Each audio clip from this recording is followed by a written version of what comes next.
नमस्कार दोस्तों, आज हम माँ दुर्गा जी का कथा सुनेंगे। दोस्तों, वीडियो पूरा देखें। आधा अधूरा वीडियो देखने से किसी भी चीज समझ में नहीं आता, इसीलिए पूरा देखें। आइए दोस्तों, अब बढ़ेंगे वीडियो की ओर बिना देरी के। अनादिकाल से जब जब धरती पर अधर्म बढ़ा, जब जब दुष्टों ने अपनी शक्ति से संसार को पीड़ित किया, तब तब आदिशक्ति माँ ने अलग अलग रूप धारण कर संसार का उद्धार किया। मां केवल विनाश की देवी नहीं है, वे करुणा, प्रेम, दया और शक्ति का संगम हैं। वे ही शक्ति तत्व हैं जिनके बिना सृष्टि का संचालन संभव नहीं। संसार में मां की कथा केवल एक घटना नहीं, बल्कि अनंत काल तक चलने वाली भक्ति और श्रद्धा की धारा है। प्राचीन काल में असुरों का आतंक बढ़ गया था। सबसे भयंकर था महिषासुर, जो भैंसे के रूप में रूप बदलने में समर्थ था। उसने कठोर तपस्या करके ब्रह्मा जी से वरदान पाया कि उसे किसी देव, दानव या पुरुष से मृत्यु नहीं होगी। वरदान पाकर महिषासुर ने देवताओं को स्वर्ग से खदेड़ दिया। इंद्र, वरुण, अग्नि, वायु, सूर्य सभी देवता त्रस्त होकर त्रिमूर्ति ब्रह्मा, विष्णु और महेश के पास पहुंचे। देवताओं ने करुण स्वर में कहा, प्रभु, हम निराश हो चुके हैं। महिषासुर ने समस्त लोकों पर अधिकार जमा लिया है। अब उसका अंत केवल शक्ति स्वरूपा माता ही कर सकती हैं। त्रिमूर्ति ने अपने अपने तेज को एकत्रित किया। उसी समय सभी देवताओं ने भी अपना तेज समर्पित किया। उस दिव्य प्रकाश से प्रकट हुई मां दुर्गा। उनकी दिव्यता का वर्णन शब्दों में नहीं हो सकता। 10 भुजाएं, प्रत्येक हाथ में अलग अलग अस्त्र शस्त्र, मुख पर तेजस्विता, परंतु आंखों में करुणा, स्वर्ण मुकुट से सुसज्जित केश, गले में स्वर्णमाला और रत्न जड़ित आभूषण, वस्त्र लाल रंग के जिनसे अग्नि जैसी प्रभा निकल रही थी। उनके चरणों के नीचे कमल खिले थे। देवताओं ने उन्हें प्रणाम कर शस्त्र अर्पित किए। शिव ने त्रिशूल दिया, विष्णु ने चक्र, वरुण ने शंख, इंद्र ने वज्र, अग्नि ने भाला, वायु ने धनुष बाण, कुबेर ने गदा, समुद्र ने हार और कमल दिया। देवताओं ने एक स्वर में कहा, मां, केवल आप ही महिषासुर का अंत कर सकती हैं। मां ने अपने सिंह वाहन पर आरूढ़ होकर रणभूमि की ओर प्रस्थान किया। उनके गर्जन से तीनों लोग गूंज उठे। महिषासुर के दूत दौड़कर उसके पास पहुंचे। स्वामी, एक अद्भुत नारी युद्ध भूमि की ओर आ रही है। वो सिंह पर सवार है, 10 भुजाएं हैं और दिव्य अस्त्रों से सुसज्जित है। महिषासुर हंसकर बोला, स्त्रियां क्या युद्ध करेंगी? जाकर देखो ये कौन है। मां दुर्गा रणभूमि में पहुंची। चारों ओर देवताओं ने उनका जय घोष किया।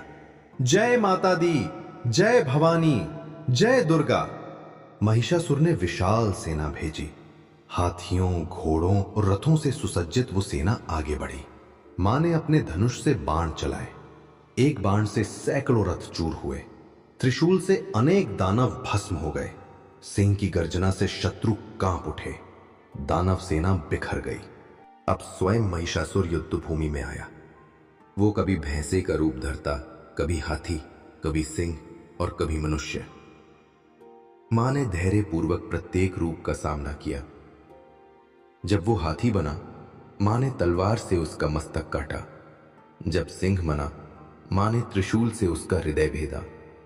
जब भैंसा बना, मां ने वज्र से उसे धराशायी किया। अंततः महिषासुर मनुष्य रूप में प्रकट हुआ और बोला, हे देवी, मैं अमर हूं, तुम मेरा कुछ नहीं बिगाड़ सकती। मां मुस्कुराई, अमर कोई नहीं, तेरा अंत मेरे हाथों लिखा है। महिषासुर ने पूरी शक्ति लगाई। युद्ध कई दिनों तक चला। देवता अदृश्य होकर देख रहे थे।